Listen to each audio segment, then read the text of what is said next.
आज का जो मेरा सेशन होगा ना, मैं आप लोगों को गाइड करूंगा चाइना के हवाले से।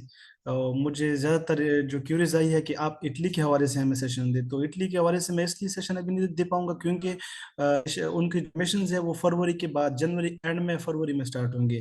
तो जो इस टाइम एडमिशन स्टार्ट है वो या जापान की स्टार्ट है या चाइना की स्टार्ट है। चाइना का तो खैर सेशन सबको पता होता है कि अक्टूबर से लेकर फरवरी एंड मार्च मिड तक सबके ये चाइना के एडमिशन स्टार्ट हो जाते हैं। तो आज का हम जो करेंगे स्लाइड्स के थ्रू ही मैं आप लोगों को गाइड कर दूंगा। शॉर्ट सा हम करेंगे, 10-15 मिनट का मैं आप लोगों को सेशन दूंगा। और मैं कहता हूँ कि बेहतर यही है कि हम क्वेश्चन आंसर करें तो बेस्ट रहेगा, क्योंकि मैं अपनी तरफ से कुछ बोलूंगा, आप लोगों के माइंड से ऊपर गुजर जाएगा। लेकिन अगर आप लोग कोई क्वेश्चन वो मेरे से पूछेंगे, उनका मैं आंसर करूंगा, उनसे आप सबकी बड़ी क्यूरीज हल हो जाएंगी। तो बेस्ट भी यही है कि हम क्वेश्चन आंसर्स प्रिपेयर कर ले। तो मैं स्क्रीन शेयर कर लेता हूँ आप लोगों के साथ। इन्फॉर्मेशन मैं सी चाइना गवर्नमेंट स्कॉलरशिप। इस सेशन में सिर्फ चाइनीज गवर्नमेंट जो रूल्स है वो काफ़ी टफ हुए हैं। ये है कि पहले आप मोर देन 15 यूनिवर्सिटीज़ में भी अप्लाई कर सकते थे थ्रू सीएससी। लेकिन इस बार इन्होंने फिर प्रीवियस इन्होंने ये किया था कि आप सिर्फ 3 यूनिवर्सिटी में पार्टिसिपेट कर सकते थे टाइप बी कैटेगरी के थ्रू। और इस साल इन्होंने और टफ कर दिया है, और वो ये है कि सिर्फ एक ही यूनिवर्सिटी में आप सीएससी के थ्रू एडमिशन ले सकते हैं। और साथ में मैं आप लोगों को एक और चीज़ भी बता देता हूँ कि मैं गुड न्यूज़ बड़ी देता हूँ। जो बैड न्यूज़ होती है उसको मैं गुड न्यूज़ ही कहता हूँ, कि इस बार इन्होंने पाकिस्तानी स्टूडेंट्स को बहुत कम लेना है। ये जो आज मुझे इन्फॉर्मेशन आई है, न्यूज़ आई है ना, इन्होंने, तो आप अपने प्रोफाइल को जितना स्ट्रॉन्ग करेंगे उतना आपके लिए बेस्ट रहेगा। सीएससी के थ्रू अगर हम बात करें, फर्स्ट ऑफ ऑल तो सीएससी में ये होता है कि हमें मंथली स्टेपन इंटरनेशनल ट्रिप आपको मिल जाता है। स्टेपन जो फॉर मास्टर स्टडी मिलेगा वो 3000 RMB मिलेगा। फॉर पीएचडी जो है वो आपको 500 RMB मिलेंगे। और इसके अलावा इंटरनेशनल यूनिवर्सिटी की डिग्री भी आपके पास आ जाएगी, एक आपके पासपोर्ट हिस्ट्री बन जाती है, साथ में अगर आप देखें तो आपका एक रिसर्च वर्क बन जाता है। तो जो बेनिफिट्स होते हैं स्कॉलरशिप के, फॉरेन स्कॉलरशिप की या इंटरनेशनल स्कॉलरशिप के, तो उसके बेनिफिट्स है कि आपको मंथली स्टेपन भी मिल जाता है। अब अगर आप यही स्टडी पाकिस्तान से करेंगे तो आपने खुद फीस देना है, आपने खुद फीस देना है, आपने सब कुछ खुद से करना होता है।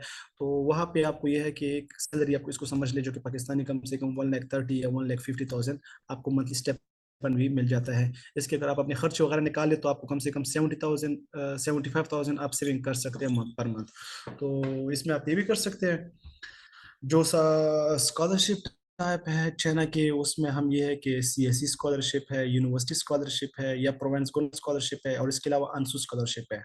ठीक है, अंशु स्कॉलरशिप। अब इसी में सारा ट्रिक मैंने आज आप लोगों को बताना है कि सीएससी के, मेरे ख्याल से यहाँ पे जितने मुझे सुन रहे हैं उनको मेरे ख्याल से चाइना के हवाले से इन्फॉर्मेशन होगी। मैं सिर्फ आप लोगों के साथ जो इस बार के टिप्स है ना, वो मैं आपके साथ शेयर करता हूँ कि अगर आप इसको फॉलो करेंगे तो इंशाल्लाह आपका 100% एडमिशन कंफर्म होगा। ठीक है, तो वो चीज़ें, वो जो प्रोफेसर से एक्सेप्टेंस वगैरह, ये सबको पता होता है मेरे ख्याल से। तो मेरे ख्याल से मैं वो चीज़ शेयर कर दूं जिससे आप लोगों को फायदा हो, और आपका जो इतनी मेहनत कर रहे हैं, 3-4 महीने मेहनत करेंगे, उससे आपको कुछ ना कुछ प्रॉफिट हो जाए। सीएससी स्कॉलरशिप के थ्रू आप सिर्फ एक ही यूनिवर्सिटी में अप्लाई कर सकते हैं। ठीक है, अगर आपने किसी भी यूनिवर्सिटी के लिए, दो यूनिवर्सिटी में अगर आपने अप्लाई किया तो आपका दोनों का कैंसिल हो जाएगा।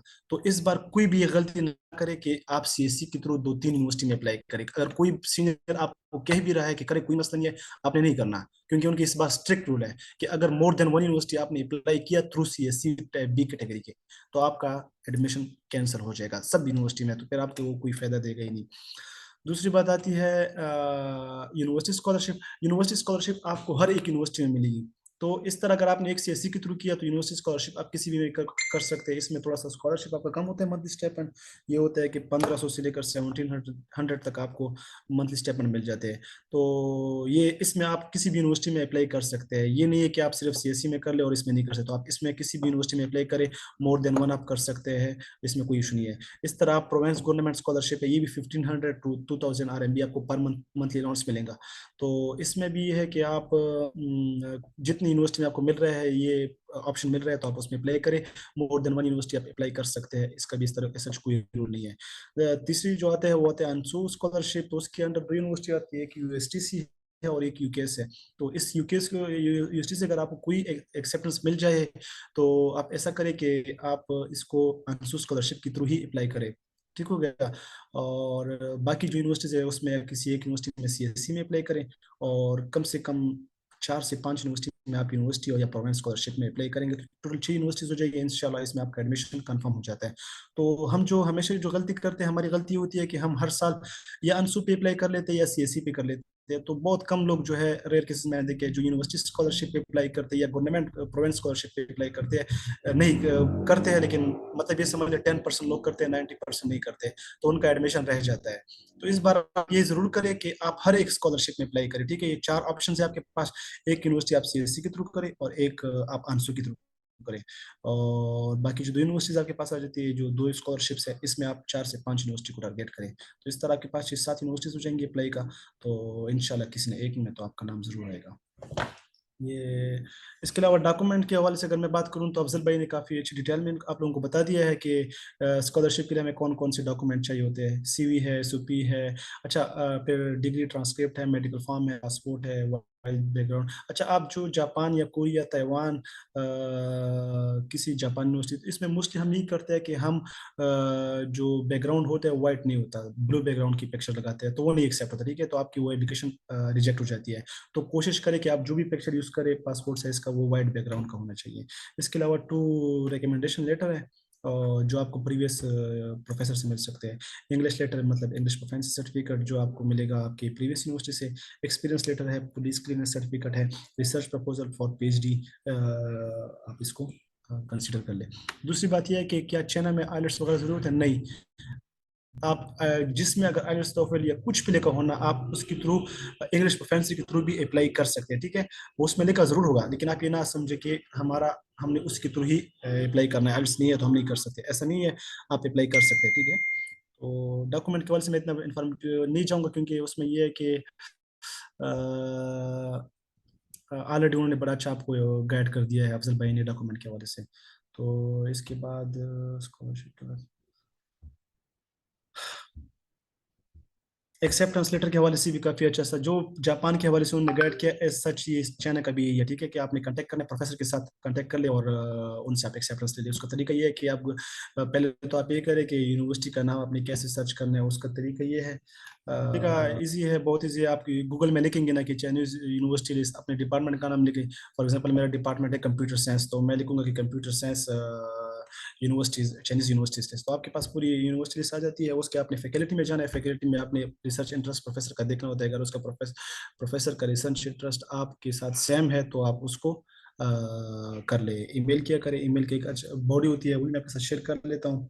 और बाकी ठीक है, ये एग्जाम्पल सही दिया है आप लोगों के लिए कि मास्टर के लिए कैसे अप्लाई करना है, और उसके लिए प्रोफेसर को एक्सेप्टेंस लेटर के लिए कैसे वो करना है, बॉडी में क्या कंप्रेंस उसका। सीएस के बारे में मैंने ये बताया कि सीएसकी में आप अप्लाई कैसे कर सकते हैं। इसका एक अपना वेबसाइट है, पहले आपने उसमें अप्लाई करना है, उसमें आपने टाइप बी को सेलेक्ट करना है, और हर यूनिवर्सिटी का एक एजेंसी नंबर होता है, सबसे मेन पॉइंट इसमें मैंने लिखा भी है। हम हमेशा एक गलती करते हैं कि हम अप्लाई करते हैं, हमारा प्रोफाइल भी बड़ा अच्छा होता है, लेकिन हम एजेंसी नंबर हमेशा गलत लिख लेते हैं, जिसकी वजह से हमारा फिर रिजल्ट जब आता है तो वो हमारी रिजेक्शन होती है कि आपका एडमिशन नहीं हुआ है। तो उसकी ज्यादातर ये चीज, इस चीज पॉइंट को आप लोग नोट करें कि जो एजेंसी नंबर होते हैं ना, आप पर आप जो आईएसओ का ऑफिस होते हैं हर यूनिवर्सिटी का, इंटरनेशनल स्टूडेंट ऑफिस, उनसे आप किया करें एक बार कि सर रिस्पेक्टेड फैकल्टी, क्या ये एजेंसी नंबर आपकी यूनिवर्सिटी का सही है for the CSC type B, सही है, तो फिर आपको फिर जाके अप्लाई करें सीएससी के थ्रू। ऐसा ना करें कि आप डायरेक्ट अपनी तरफ से एजेंसी नंबर उठा ले और आप वहां पे कर ले। ये हमेशा जो ज्यादातर लोगों की एडमिशन कैंसिल हुई है या रिजेक्ट हुई है, वो एजेंसी नंबर के थ्रू भी हो गए हैं, तो एजेंसी नंबर को आप ज्यादा वो कर ले। सही हो गया। और बाकी जब आपका सीएससी का फॉर्म आप फिल करें, तो उसके बाद आप यूनिवर्सिटी के फॉर्म पे उसको अपलोड करना है। यूनिवर्सिटी के जो एप्लीकेशन सिस्टम है फॉर द एडमिशन प्रोसेस, उसमें आपने उसको फिलअप करना है। यूनिवर्सिटी स्कॉलरशिप के हवाले से बताया, यूनिवर्सिटी स्कॉलरशिप का सिर्फ सिंपल प्रोसेस है, ठीक है। आप जैसी किसी यूनिवर्सिटी में एप्लीकेशन फिल कर रहे हैं ना, तो वो आपका कंसीडर होता है यूनिवर्सिटी स्कॉलरशिप करना चाहते हैं, तो इसको एक्सेप्ट करें और हमें ईमेल का रिप्लाई दे दें। तो आप जो भी एप्लीकेशन फिल करते हैं यूनिवर्सिटी स्कॉलरशिप पे, यूनिवर्सिटी वेबसाइट पे, तो वो आपका यूनिवर्सिटी स्कॉलरशिप के लिए ही ऑलरेडी कंसिडर किया जाता है। तो इसके लिए कोई अलग फॉर्म या अलग वेबसाइट नहीं होती है, आप डायरेक्ट कोई भी अप्लाई करें, वो फॉर्म आपका सीएससी के लिए भी हो गया, कंसिडर हो गया, और वही एप्लीकेशन आपका यूनिवर्सिटी स्कॉलरशिप के लिए भी कंसिडर हो जाता है। तो बाकी इसके बारे में मैंने थोड़ा सा बताया है। आफ्टर सिलेक्शन अगर आपको कुछ हो जाए तो वीजा प्रोसेस है। डॉक्यूमेंट रिक्वायर्ड जो होते हैं अटेस्ट, जो जो डॉक्यूमेंट आपने अटेस्ट करने हैं, मतलब मैट्रिक का जो आपका मार्कशीट है या सर्टिफिकेट है, या 12 एफएससी का जो आपका मार्कशीट सर्टिफिकेट है, उसको आपने बोर्ड से और आईबीसीसी से अटेस्ट करवाने हैं। डिग्री एंड ट्रांसक्रिप्ट को आपने एचएससी से अटेस्ट करवाना है। फिर सारे जो डॉक्यूमेंट्स है इसमें पुलिस क्लियरेंस सर्टिफिकेट को फिर ऐड करना है और उसको मुफा से आपने अटेस्ट करवाना है। उसके बाद आपने सारा ये जेरी ऑफिस के लिए काम करना है। अब जो सबसे मेन चीज़ है जिसमें मैं बात करना चाहता हूँ, ये जो स्लाइड्स है सब बेकार है, ठीक है, इससे कुछ नहीं होगा। जो इस बार जो मेन चीज है ना, आपका सारा फोकस होना चाहिए आपकी एसओपी पे, स्टेटमेंट ऑफ पर्पस। आपका अगर आपकी सीजीपीए है ना 3.9, ठीक है, आपकी पब्लिकेशन अच्छी है या आपकी पब्लिकेशन है ही नहीं, या आपका कोई प्रोजेक्ट है, तो आप उस पे नहीं कर सकते, ठीक है। आप ये ना सोचे कि आपका सारा कुछ उस पे आपका एडमिशन हो गया, नहीं। क्योंकि एसओपी सारा कुछ इस बार जो कंसिडर आपने करना है ना, आपने एसओपी पे ही करना है। एसओपी अगर आपकी अच्छी हुई ना, तो अगर आपकी 2.5 जीपी भी है, 2.3 जीपी भी है ना, तो आपका एडमिशन इंशाल्लाह कंफर्म होगा। हम हमेशा ये करते हैं कि एसओपी जो है ना वो हम कॉपी पेस्ट करते हैं। मैंने नवाजिश की कॉपी पेस्ट कर दी, नवाजिश ने मोदत की कॉपी पेस्ट कर दी, समथिंग, मतलब सब सारे कॉपी पेस्ट ही लगे हुए थे हैं, जो कि जिसकी वजह से हमारे एडमिशन रिजेक्ट होते हैं। इस बार एआई टूल्स बहुत ज्यादा है, ठीक है। वो उनके पास ऐसे टूल्स है ना कि वो आपकी एसओपी, आपकी कोई भी डॉक्यूमेंट उस टूल में डालेंगे तो उसके पास आ जाएगा कि इस चीज में इन्होंने यहाँ से कॉपी पेस्ट किया है, इस बंदे का उठाया है, सारा रिकॉर्ड आपका आएगा। उसके बेस पे आपका जो एडमिशन है वो हो जाएगा। तो अब इसमें यह है कि हमारे सिर्फ एक स्पेसिफिक डॉक्यूमेंट का जो सबसे अलग होता है वो हमारा होता है एसओपी, स्टेटमेंट ऑफ पर्पस, जो मैं अपना लिखता हूँ, दूसरा बंदा अपना लिखता है, फला बंदा अपना लिखता है। हालांकि डिग्री तो सबके पास है, डिग्री भी सबके पास है, ट्रांसक्रिप्ट भी सबके पास है, रिकमेंडेशन लेटर भी सबके पास है, और पुलिस क्लियरेंस सर्टिफिकेट भी सबके पास है, मेडिकल फॉर्म भी सबके पास है। जो एक डॉक्यूमेंट है ना जो सबका चेंज है, वो है हमारा स्टेटमेंट ऑफ पर्पस, एसओपी। अगर आपकी एसओपी जो है वो कॉपी पेस्ट है, या आपने चैट जीपीटी से सारा उठाया है, तो आप समझ जाए कि आपकी जो एडमिशन है वो रिजेक्ट ही होगा। आप पूरे प्रॉपर कोशिश करें कि आपकी एसओपी सबसे बेस्ट हो। इसका सबसे अलग तरीका ये है कि इस बार मैंने जो जितनी भी यूनिवर्सिटीज के देखे हैं सब में लिखा है कि 800 वर्ड्स की एसओपी, ठीक है। लेकिन आप जो अपनी एसओपी लिखेंगे उसको 1400 टू 1500 एसओपी बनाए, ठीक है। 800 मेरी भी है, 800 नवाजिश की भी है, 800 फलां की भी है, सबकी 800 वर्ड्स की है। तो आप में और उन स्टूडेंट में क्या फर्क हुआ? उनका प्रोफाइल आपसे बेस्ट है, तो वो उनको क्यों सेलेक्ट नहीं करेंगे कि आपको करेंगे? आप इस एसओपी को सबसे अलग बनाएं, सबसे अलग बने, हर चीज को इन डिटेल मेंशन करें। चाहे आपने कोई जॉब किया है, आपकी जो प्रीवियस डिग्री है, आपकी जो प्रीवियस सर्टिफिकेट्स है, आपकी जो जॉब एक्सपीरियंस है, आपका जो रिसर्च प्रपोजल है, या आपका जो क्या कहते हैं वर्क एक्सपीरियंस है, आपका कोई फाइनल प्रोजेक्ट है, आपने कोई सेमेस्टर प्रोजेक्ट्स किए हैं ना, इनको इन डिटेल एसओपी में मेंशन करें और इनमें लेके कि ये चीजें हैं, ठीक है। ये सारी चीजें जब आप मेंशन करेंगे तो 1400 टू 1500 आपकी एसओपी हो जाएगी। अब सारे डॉक्यूमेंट सबके सेम हो सकते हैं, लेकिन एसओपी सबके सेम नहीं हो सकती। आपकी एसओपी भी सबसे स्ट्रांग है, तो वो आपको कंसीडर करेंगे। तो इस बार ये है कि एडमिशन की जो कंसिडरेशन है फॉर सीएससी वो टफ है, लेकिन इसका सबसे अच्छा ट्रिक ये है कि आपकी एसयूपी अगर बेस्ट हुई ना, तो आपका एडमिशन कंफर्म है। दूसरी बात कि जो ज्यादातर लोगों के क्वेश्चन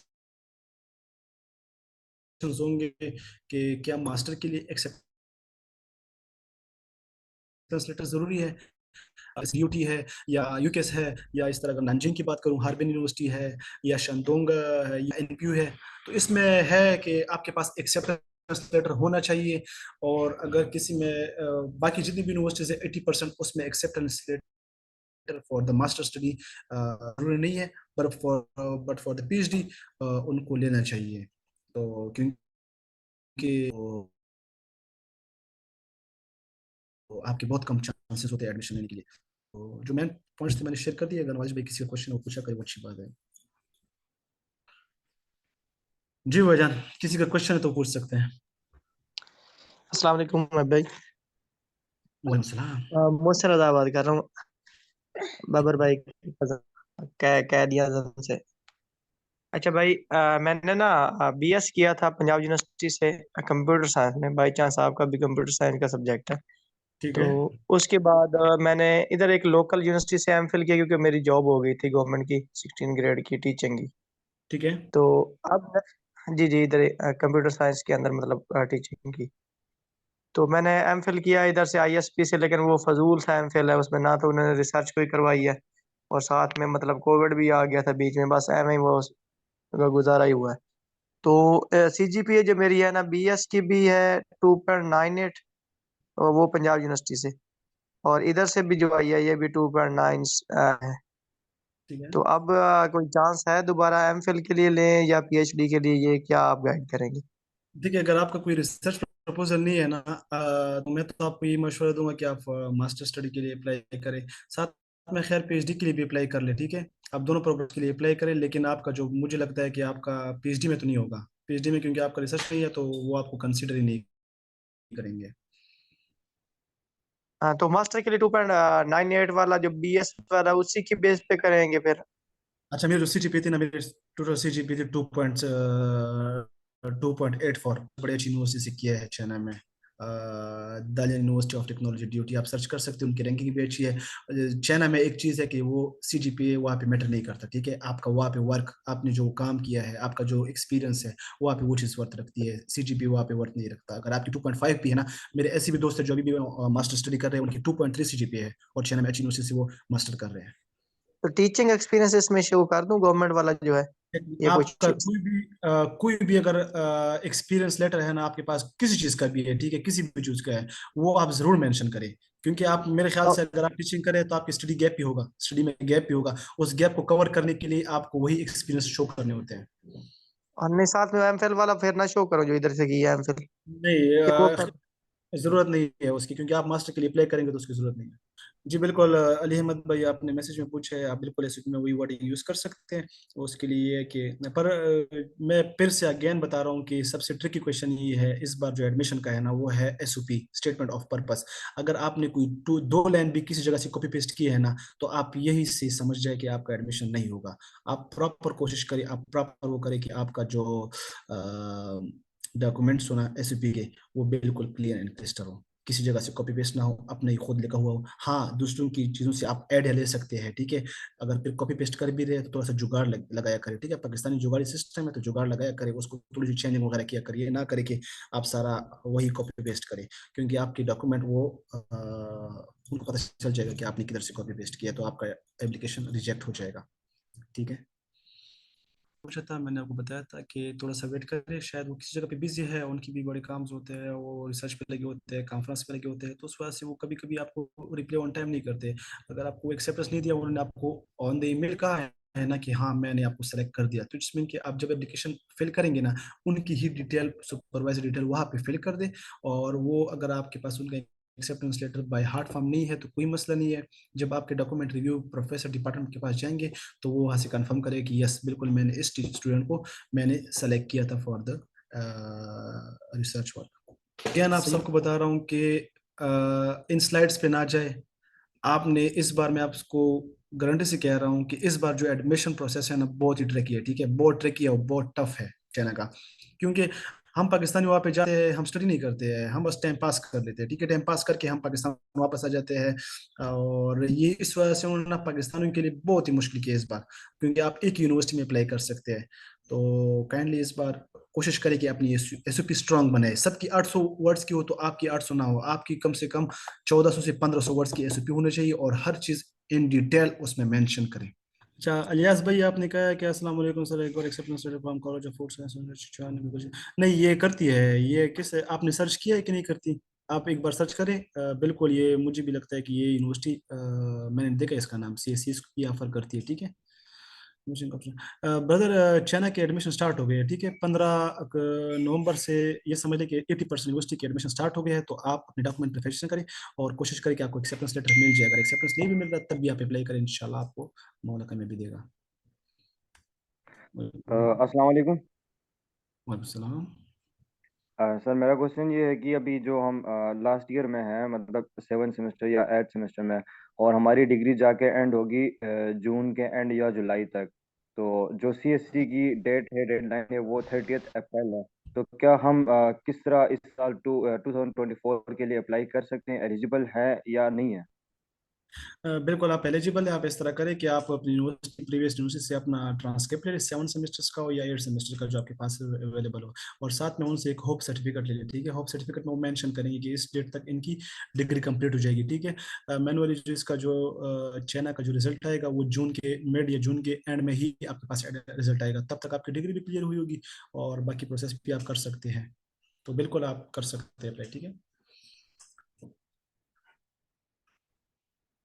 ब्रदर, आप ऐसा करें कि फिर नवाजिश भाई के पास मेरा कांटेक्ट है फेसबुक का, आप उनसे वहाँ से मेरा कांटेक्ट ले सकते हैं।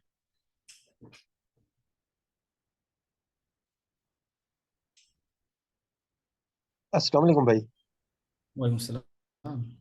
एक बंदा कितनी यूनिवर्सिटीज में अप्लाई कर सकता है? ये मैंने पहले बताया कि सीएससी के थ्रू इस बार आप सिर्फ टाइप बी कैटेगरी में सिर्फ एक यूनिवर्सिटी को अप्लाई कर सकते हैं, और आंसू स्कॉलरशिप में 2 यूनिवर्सिटी आती है, या यूएसटीसी आता है या यूकेएस, तो उसमें आप किसी एक में यूनिवर्सिटी में अप्लाई कर सकते हैं फॉर द स्कॉलरशिप। और बाकी जो यूनिवर्सिटी स्कॉलरशिप है या प्रोविंस गवर्नमेंट स्कॉलरशिप है, उसमें आप 5 में भी कर सकते हैं, 10 में भी कर सकते हैं, उसकी कोई लिमिट नहीं है, क्योंकि हर प्रोविंस का अपना स्कॉलरशिप होता है तो वो कम होता है, लेकिन आप किसी भी यूनिवर्सिटी में अप्लाई उसके थ्रू कर सकते हैं।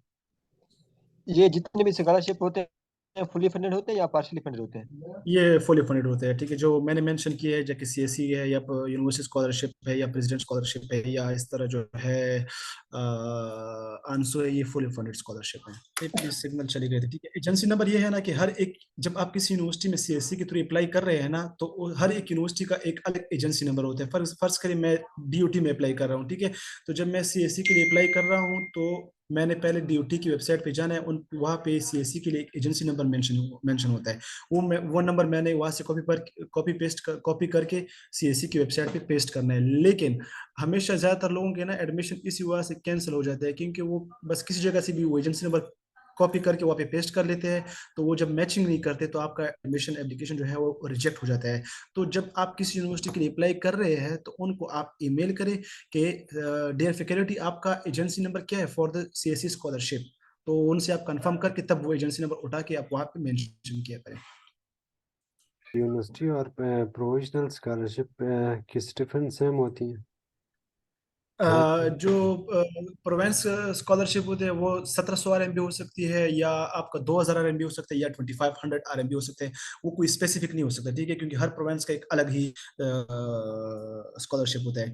बाकी जो यूनिवर्सिटी स्कॉलरशिप है उसमें यह है कि 1000 RMB से लेकर 1500 RMB तक आपका वो स्टेपेंड होता है। लेकिन अगर आपको 1500 RMB चाइना में मिल रहा है तो आप इजीली सर्वाइव कर सकते हो वहाँ पे। हाँ, सेविंग आप नहीं कर सकते इसमें, लेकिन सर्वाइव आप इजीली कर सकते हैं। ये ना करें कि वो आप शंघाई जेटंग में अप्लाई करें तो वहाँ पे तो 3000 में बड़ा मुश्किल से बंदा सर्वाइव करता है।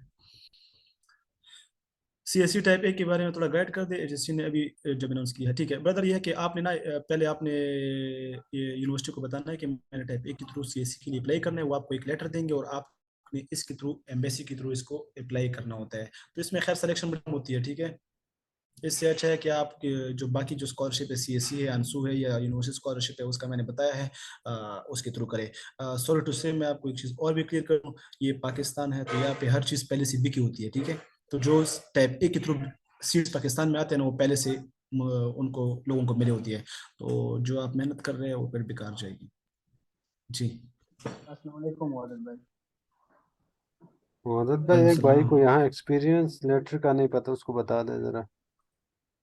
व्हाट इज एक्सपीरियंस लेटर ये एक्सपीरियंस? होता है कि आप, एक्सपीरियंस लेटर में आपने ये है कि आपने किसी जगह पे जॉब किया है, उसका आपका एक्सपीरियंस लेटर, चाहे वो आपने टीचिंग की है, चाहे आपने वो कोई आईटी कंपनी में काम किया है, चाहे आपने किसी कंपनी में काम किया है, उनसे अपने एक्सपीरियंस लेटर आप जरूर बनवाएं। तो मतलब ये जो स्कॉलरशिप आपने बताई है ना, ये मतलब डिग्री के लिहाज से हर डिग्री के लिए अवेलेबल है, या मसलन खास तौर पर मेरे एग्रीकल्चर है तो जैन में एग्रीकल्चर के ज़्यादातर स्कोप है, तो या एग्रीकल्चर के हवाले से या दूसरी डिग्री के हवाले से स्पेसिफिक, या सारी डिग्रियों के वो जो स्टूडेंट है वो उसमें अप्लाई? ये जितनी भी स्कॉलरशिप मैंने बताया है ना, ये सारे सारे डिग्री, जितनी भी डिग्रीज है ना, आप उसमें अप्लाई कर सकते हैं। उसका मैंने तरीका बताया था कि आप जिसको भी देखना चाहते हैं सिर्फ गूगल में लिखे कि Chinese university list for this scholarship, मतलब आपका जो डिपार्टमेंट है, फर्स्ट करें मैं अपना कंप्यूटर साइंस का देखा तो मेरे को computer science Chinese university list, तो उसमें आपके ये सारी यूनिवर्सिटी की लिस्ट आ जाएंगे। जो स्कॉलरशिप है ना, ये सब पे अलाउ है, तो ये सब लागू है, आप उसमें अप्लाई कर सकते हैं। ठीक है, हत्ता कि लॉ वाली भी जो है, लॉ वाली भी इसमें अप्लाई कर सकते हैं। यहाँ पे एक और क्वेश्चन है मोहम्मद भाई। सेकेंडली, मैंने एक एसओपी अपना कोरिया में यूज़ किया था। क्या उसी वर्डिंग चाइना में यूज कर सकते हो? जी, वो अली अहमद को मैंने जवाब दे। जी बिल्कुल, अगर आप किसी और कंट्री में यूज कर रहे हैं तो कोई मसला नहीं करेगा। आप इस तरह करें कि एक यूनिवर्सिटी की आप अलग, आप किसी भी यूनिवर्सिटी में अप्लाई कर सकते हैं, ठीक है। मेरे मेरा बताने का मकसद ये था कि आप ये ना करें कि किसी और की एसओपी उठा के आप वही कॉपी पेस्ट करें, नहीं। आप अपनी एसओपी जो है वो आप किसी जगह पे भी अप्लाई कर सकते हैं, उसको यूज कर सकते हैं, क्योंकि वो अगर पैच होगा भी तो वो शो होगा कि हाँ इसी बंदे का ही है। बाकी कंट्री टू कंट्री तो कोई मसला ऐसे भी नहीं करता। जी मुन्नस, आपने राइज हैंड किया है, तो आप बताएं क्या पूछना चाहते अस्सलाम वालेकुम सर। सर हैं। मेरा सलाम। क्वेश्चन ये था कि लाइक जैसे डिफरेंट स्कॉलरशिप्स हैं, type A, type B and type C, तो उसको थोड़ा सा इलेबोरेट कर दें कि इनमें क्या डिफरेंस है। टाइप ए में ये होता है कि आपने एम्बेसी के थ्रू अप्लाई करना होता है, ठीक है। एम्बेसी के थ्रू आपने अप्लाई किया, वो मैंने पहले बताया कि पाकिस्तान में जो भी स्कॉलरशिप आ जाए ना, जो कि इनके हाथों में आ जाए, तो वो आपको नहीं मिलेगी, ठीक है। उनके लिए पहले से बंदे मुंतखब हो जाते हैं। तो दूसरी बात ये है कि टाइप बी है, टाइप बी यूनिवर्सिटी के थ्रू ही हम अप्लाई करते हैं। तो यूनिवर्सिटी के थ्रू आप जितनी भी है, जो टाइप बी का, जो मैं हमेशा आप लोगों के साथ शेयर करता रहता हूँ, तो उसके थ्रू आप वो टाइप बी के लिए हम अप्लाई करेंगे। टाइप सी जो है वो रोड एंड बेल्ट का स्कॉलरशिप है, तो उसमें भी आप अप्लाई कर सकते हैं, लेकिन उसमें यह है कि स्टाइपेंड आपका कम होता है। टाइप बी का स्टाइपेंड सबसे बेस्ट होता है।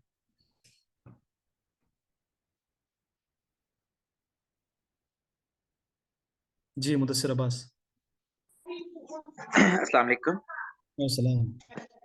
मेरा क्वेश्चन ये था आपसे कि नॉर्मली ऐसा होता है कि लोग बैचलर्स के बाद अप्लाई करते हैं चाइना के लिए, तो हम इंटरमीडिएट के बाद बैचलर्स के लिए स्कॉलरशिप के लिए अप्लाई कर सकते हैं चाइना के लिए। और दूसरा ये बताइए कि मेडिकल का वहाँ पे क्या स्कोप है, और मतलब कि अगर हम बैचलर्स वहाँ से कर लेते हैं तो दुनिया में जो डिग्री है चाइना की उसको किस तरह से किस नज़र से देखा तो जाता है। मैंने जो सेशन ज्वाइन किया था इसके लिए किया था कि मेरे से कोई ये क्वेश्चन पूछे कि इसकी डिग्री का क्या वैल्यू है।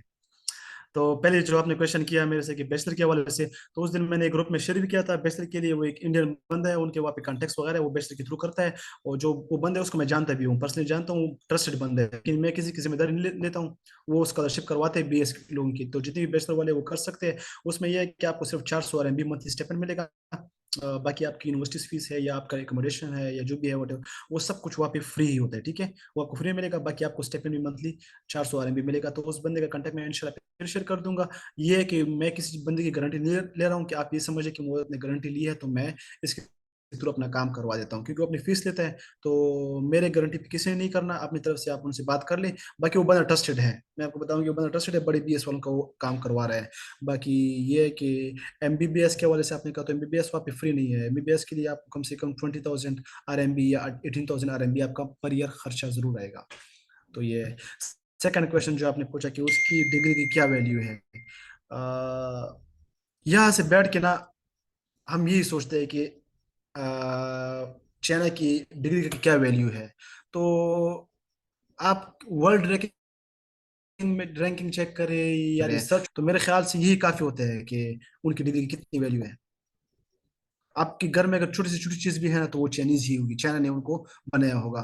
बहुत कम चीज होगी जो आपको पाकिस्तान की मिलेगी। तो उनकी डिग्री की बहुत अच्छी वैल्यू है, ठीक है। वहां से आप इंटरनेशनल किसी भी कंट्री मूव कर सकते हैं फॉर द पीएचडी या पोस्ट डॉक के लिए। तो बेस्ट है, ठीक है। मैं खुद बीएस मैंने वहां से किया, एमएस मैंने खुद चाइना से किया, और अल्हम्दुलिल्लाह मेरा वहां अभी एडमिशन इटाली में हो गया है for the PhD.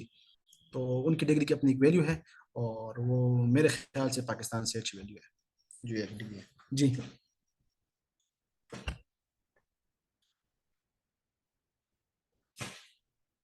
Mudassir Abbas, आप जी वो मेरा आपसे यही था कि एमबीबीएस के लिए बात नहीं करनी थी, मैंने नैनो बायोलॉजी, इन्वायरमेंटल मैं साइंसेज, समझ इस गया। तरह इसके अलावा जो दीगर फील्ड्स हैं उसके मुतालिक जानना था। और दूसरा ये है कि उस ग्रुप में काइंडली मैं ऐड करवा दें, आपके ऐड नहीं हूँ वहाँ पे, मैं आपको नंबर अपना शेयर कर देता हूँ। जज़ाकल्लाह। ठीक है, ओके brother। अच्छा भाई, मैंने जापान के लिए रिसर्च प्रपोजल बनाया था, जापान प्रोफेसर ने इसके लिए ऑप्शन में से भी जाएगा, वही प्रपोजल सेंड करें। नहीं, आप अगर फॉर पीएचडी अप्लाई करें तो आप वही रिसर्च प्रपोजल यूज करें, और अगर आप उसके लिए नहीं करें, आप क्या कहते हैं फॉर द एमएस करिए, तो फिर आप रिसर्च प्रपोजल बनाए, ठीक है। सॉरी, एसओपी बनाए। एमएस के लिए आपने एसओपी बनाना है अपना। रिसर्च प्रपोजल एसओपी एक अलग चीज